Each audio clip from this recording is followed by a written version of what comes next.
এই জায়গায় মানুষ রাতে গেলে নাকি কখনোই ফেরত আসে না। বাবা গো, কি যে ভয়ঙ্কর একটা জায়গা! এই ভয়ে কিন্তু আমরা দলবল সাথে করে নিয়ে গিয়েছি।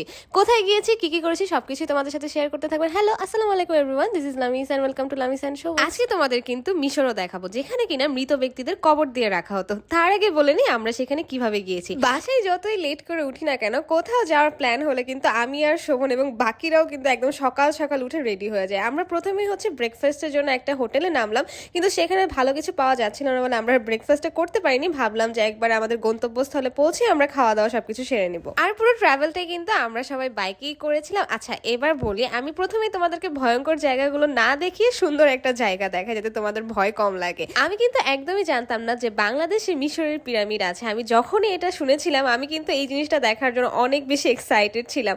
তো যাই হোক, আমি যখন এখানে ঢুকেছি আমি দেখলাম আশেপাশের জায়গাটা অনেক বেশি সুন্দর, এই যে তোমরা দেখতেই পাচ্ছ। আর এখানে তো শোভন এসে প্রথমেই ভাইয়াদের সাথে আড্ডা দিয়ে নিচ্ছিল, আর আমি, সাফা ভাবি, আরেকটা ভাবি ছিল, আমরা চিন্তা করছিলাম যে পিরামিড দেখার আগে কি কি করা যায়। আর সবচেয়ে মজার কথা কি জানো, এইরকম বড় দুলুনি নৌকা আমি আর সাফা ভাবি যেখানেই দেখি আমরা কিন্তু একদম বাচ্চাদের মতো হয়ে যায়, মানে এখানে আমাদেরকে উঠতেই হবে। কিন্তু এখানে ওঠার পর আমাদের সাথে একটা দুর্ঘটনা হতে হয়নি, সেটাই এখন তোমাদের সাথে শেয়ার করব। তো প্রথমে আমরা কি ভুল করেছিলাম জানো, গাছের মগডাল বলে না, আমরা কিন্তু সেই রকম নৌকার মগডালে উঠে বসেছিলাম, কারণ আমরা বুঝতে পারিনি যে একদম উপরে উঠলে কিন্তু ব্যালেন্সটা রাখা খুবই কষ্টের হয়। আর আরেকটা ব্যাপার হচ্ছে, এসব নৌকায় কিন্তু কোনো সিট বেল্ট থাকে না, তাই কিন্তু এটা বসার জন্য খুবই রিস্কি। আর সেদিন কিন্তু মানুষজন খুবই কম ছিল, আমরা মাত্র শুধু কয়েকজনই বসেছিলাম সেখানে, তাই কিন্তু পুরো এক্সপিরিয়েন্সটা আমার কাছে বেশ ভয়ের ছিল। আর শোভন যখন দেখেছিল যে আমার ব্যালেন্স রাখতে একটু কষ্ট হচ্ছে, ও কিন্তু তাড়াতাড়ি করে সেখানে চলে এসেছিল যে ব্যালেন্সটা যাতে রাখা যায়, কারণ এক পাশে দুজন বসেছিল আর এক পাশে শুধুমাত্র আমি বসেছিলাম। শোভন আসার পরে কিন্তু আমি মনে একটু সাহস পেয়েছিলাম, কিন্তু যেই 4-5 মিনিট এটা চলছিল আমি আরেকটু হলে কান্নাকাটি করে নিচে নামতাম। আর আজকাল দেখলাম এই ধরনের রাইডগুলো থেকে অনেক ধরনের অ্যাক্সিডেন্ট হচ্ছে,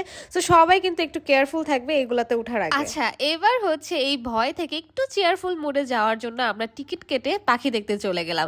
আর এখানে শুধুমাত্র বাজিকর পাখি ছিল, আর এই সেম পাখি কিন্তু আমাদের বাসায়ও আছে। আর এখানে না আগে আরো অনেক ধরনের পাখি ছিল যেগুলো আর এখন নেই, শুধুমাত্র এই কয়েকটা পাখি আর কিছু খরগোশই সেখানে ছিল। একটা কথা বলে রাখি, এই এরিয়াটা কিন্তু অনেক বড় আর অনেক বেশি সুন্দর। তোমরা যারা ফ্রেন্ডস ফ্যামিলি নিয়ে আসতে চাও তারা কিন্তু হাতে একটু সময় নিয়ে এসো, কারণ আমরা যখন দূর থেকে একটা জায়গায় কষ্ট করে আসি, পুরো জায়গাটা যদি দেখতে না পারি তাহলে কিন্তু টাইমটাই ওয়েস্ট। তো যাই হোক, এরপরে কিন্তু আমরা পিরামিডে ঢুকে গেলাম এবং সেখানে গিয়ে যে দেখো কি কি দেখলাম। পুরো জায়গাটাই কিন্তু অনেক বেশি অন্ধকার ছিল, আমরা কিন্তু সবাই ফ্ল্যাশ অন করে করে দেখছিলাম। এরপরে আমরা চলে গেলাম বেহুলার বাসর ঘর দেখতে। বেহুলার বাসর ঘর নিয়ে কিন্তু ইতিমধ্যে গান, সিনেমা সবকিছু হয়ে গিয়েছে, তাই আর আমি তোমাদেরকে নতুন করে স্টোরিটা বললাম না। কিন্তু যাই হোক, পুরো জায়গাটা দেখতে কিন্তু আমার কাছে অসম্ভব সুন্দর লেগেছিল। কিন্তু সেদিন এত বেশি গরম ছিল যে আমরা এক জায়গায় অনেকক্ষণ থাকি না, আমরা আমাদের নেক্সট ডেস্টিনেশন তাজমহলে চলে গেলাম। আর এই যে আমার জামাইকে দেখো, গরমে তার অবস্থা একদম অস্থির হয়ে গিয়েছিল। আমরা কিন্তু তাজমহলে গিয়ে খুব একটা ঘোরাঘুরি করিনি, কারণ আমাদের এত ক্ষুধা লেগেছিল, আমরা চিন্তা করছিলাম যে এখন খাবার দাবারের পালা, ভালো একটা রেস্টুরেন্ট দেখে আমাদের পেট পূজা করতে হবে। তো সেখান থেকে বের হয়ে আমরা আগে একটু ঠান্ডা পানি দিয়ে গলাটা ভিজিয়ে আমরা চলে গেলাম রেস্টুরেন্ট খোঁজার উদ্দেশ্যে। আর আমার কাছে সব থেকে বেশি ভালো লেগেছে এই বাইক রাইডটা, কারণ আমরা যতক্ষণ দাঁড়িয়েছিলাম তখন এত বেশি গরম লাগছিল, কিন্তু যখনই বাইকে উঠে চলা শুরু করেছিলাম তখনই ঠান্ডা বাতাসে না মনটা ভালো হয়ে গিয়েছিল। আর এই সুন্দর জায়গাটা, এখানে ঢোকার ইচ্ছা ছিল কিন্তু তখন আসলে গেট খোলা হয়নি। ফাইনালি মোটামুটি ধরনের একটা খাবারের হোটেল আমরা খুঁজে পেয়েছিলাম, এবং সেখানে গিয়ে কিন্তু আমরা ভাতের সাথে ইলিশ ভাজা অর্ডার করে দিয়েছিলাম। যদিও সব খাবার একদম ঠান্ডা ছিল, আর কোনো খাবারের টেস্ট যে আহামরি ছিল তা বলবো না। সবার যেহেতু অনেক ক্ষুধা লেগেছিল, আমরা খাবার দাবার শেষ করে এইবার চলে এসেছিলাম আসল জায়গায়। বলো তো এই জায়গাটা কি? হ্যাঁ, এক্স্যাক্টলি, তোমরা হয়তো বা এই পর্যন্ত অনেকেই এখানে চলে এসেছো, আমাদের জন্য কিন্তু এটা প্রথম। আমি পানাম সিটিতে এই প্রথমবার আসি, আর আসার কারণে এই জায়গাটা কিন্তু আমার কাছে ভয়ঙ্কর সুন্দর লেগেছে। মানে একদিকে অপরূপ সুন্দর, আরেকদিকে কিছুটা হলে কিন্তু ভয়ঙ্কর। তো যাই হোক, আমি শুনেছি যে পানাম সিটি নাকি অনেক বছর আগে ট্রেডিং ক্যাপিটাল ছিল, মানে ব্যবসায়ীরা এই জায়গাটাতে কিন্তু রাজ করত। সন্ধ্যা 5টা পর্যন্ত কিন্তু পানাম সিটিতে থাকা যায়, কারণ এর পরে কিন্তু আর হচ্ছে অ্যালাউড না এর ভিতরে থাকা। আর আমি পানাম সিটি নিয়ে, মানে রাতে থাকা নিয়ে কিন্তু অনেক ধরনের গুজব শুনেছি, যেগুলো সবগুলাই অনেক বেশি ভয়ঙ্কর। তোমরা যদি এমন কোনো স্টোরি শুনে থাকো তাহলে কিন্তু অবশ্যই আমাকে কমেন্ট করে জানাবে।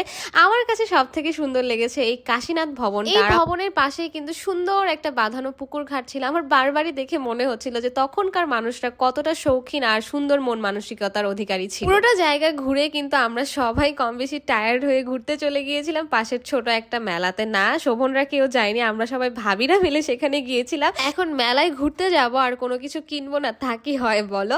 আমি আর সাফা ভাবি কিন্তু এই সুন্দর হ্যাঙ্গিং ল্যাম্পটা কিনেছিলাম, যেটা দেখতে অনেক বেশি কিউট ছিল। তো যাই হোক, এরপরে কেনাকাটা সবকিছু রেখে আমরা বাসায় চলে আসলাম। তো আজকের মতো ব্লগ কিন্তু এই পর্যন্ত। কেমন লেগেছে তা অবশ্যই জানাবে। Thanks for watching. Tata, bye bye, আল্লাহ হাফেজ।